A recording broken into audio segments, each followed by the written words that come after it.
বাংলাদেশে একটু অস্থিতিশীল পরিবেশ তৈরি হলে আমাদের নিরাপত্তাহীনতায় যখন মানুষ ভোগে তখন বাংলাদেশ ছেড়ে যাদের সামর্থ্য আছে তারা ইউরোপ, আমেরিকা, অস্ট্রেলিয়া উন্নত দেশে চলে যান।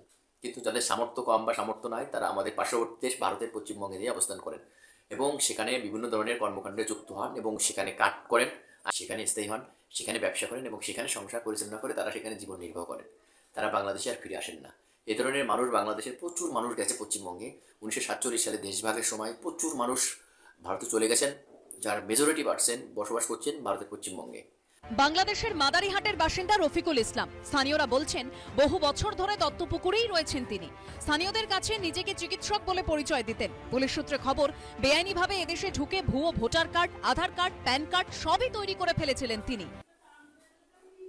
ডিয়ার ভিউয়ার্স, দেখেছেন কি পরিমাণ মানুষ কত কি করতে পারে। ভারতে মানুষ বাংলাদেশ ছেড়ে ভারতে গিয়ে অবস্থান করে সেখানে এক মুসলিম ব্যক্তি হিন্দু হিসেবে সেখানে মাছের ব্যবসা শুরু করেছেন এবং শুধু ব্যবসায় শুরু করেননি, সেখানে তিনি স্থায়ী হয়েছেন।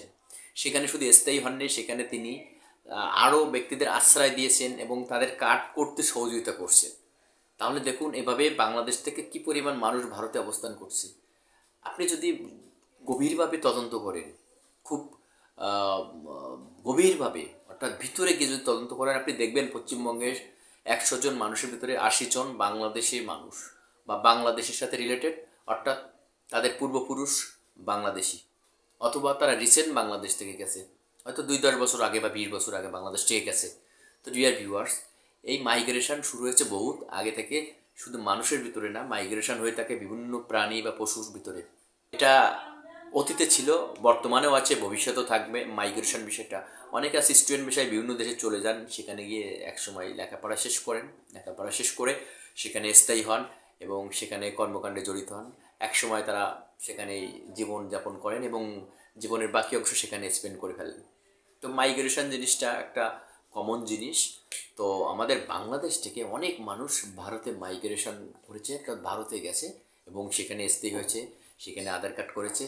এই ভাইদের মতো, এই যে দুইজন ভদ্রলোক, ইনাদের মতো সেখানে মাইগ্রেশন গ্রহণ করেছে। তারা সেখানে নিজেদের নামও পরিবর্তন করে ফেলেছে। কোন পর্যায়ে গেলে মানুষ তাদের নিজেদের নাম পরিবর্তন করে, সেখানে I card, pan card, Aadhaar card করেছে। তো ডিয়ার ভিউয়ার্স, পশ্চিমবঙ্গে যে পরিমাণ মানুষ বসবাস করে তার বেশিরভাগই আমাদের বাংলাদেশের লোক। আর যারা পশ্চিমবঙ্গের স্থানীয় জন্মগ্রহণ করেছিলেন অতীতে, তারা সব চলে গেছে ভারতের বিভিন্ন রাজ্যে এবং কিছু কিছু চলে গেছে বিদেশে। আমি এক জরিপ করে দেখেছি বাংলাদেশের প্রচুর মানুষ পশ্চিমবঙ্গে বসবাস করে। 1947 সালে, 1971 সালে প্রচুর প্রচুর মানুষ ভারতে চলে গেছে, আর বিশেষ করে তারা পশ্চিমবঙ্গে স্থায়ী হয়েছে। 2001 সাল থেকে এখনও পর্যন্ত প্রচুর মানুষ বাংলাদেশ ছেড়ে ভারতে অবস্থান করছেন এবং সেখানে স্থায়ী হচ্ছেন, সেখানে বিভিন্ন ধরনের কার্ড করছেন, green card, Aadhaar card, I card, যত প্রকার কার্ড আছে সবই করছেন। আমার পরিচিত প্রচুর মানুষ সেখানে রয়েছে, অনেকে চলে গেছেন বাংলাদেশ ছেড়ে, তারা সেখানে গিয়ে স্থায়ী হয়েছেন এবং সেখানে কর্মসংস্থান ব্যবস্থা করেছেন। বাংলাদেশ থেকে জমি জায়গা বিক্রি করে তারা সেখানে স্থায়ী হন। মূলত তারা সাধারণত নিরাপত্তার কারণে সেখানে স্থায়ী হতে চান।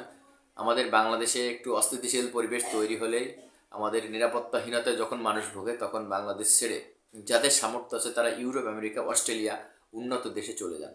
কিন্তু যাদের সামর্থ্য কম বা সামর্থ্য নাই তারা আমাদের পার্শ্ববর্তী দেশ ভারতের পশ্চিমবঙ্গে দিয়ে অবস্থান করেন এবং সেখানে বিভিন্ন ধরনের কর্মকাণ্ডে যুক্ত হন এবং সেখানে কার্ড করেন, আইডি কার্ড, প্যান কার্ড, আধার কার্ড এগুলো করেন, সেখানে স্থায়ী হন, সেখানে ব্যবসা করেন এবং সেখানে সংসার পরিচালনা করে তারা সেখানে জীবন নির্বাহ করেন। তারা বাংলাদেশে আর ফিরে আসেন না। এ ধরনের মানুষ বাংলাদেশের প্রচুর মানুষ গেছে পশ্চিমবঙ্গে। 1947 সালে দেশভাগের সময় প্রচুর মানুষ ভারতে চলে গেছেন, যার মেজরিটি পার্সেন্ট বসবাস করছেন ভারতের পশ্চিমবঙ্গে।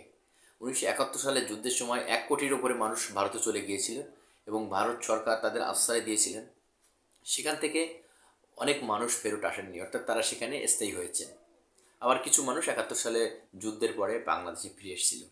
সেই যুদ্ধের পর থেকে আজকে 2025 সাল পর্যন্ত প্রচুর মানুষ ভারতে যাতায়াত করছেন এবং সেখানে তারা বসবাস করছেন, সেখানে I card, pan card, Aadhaar card ইত্যাদি তৈরি করছেন, সেখানে ব্যবসা করছেন, সেখানে স্থায়ী হচ্ছেন।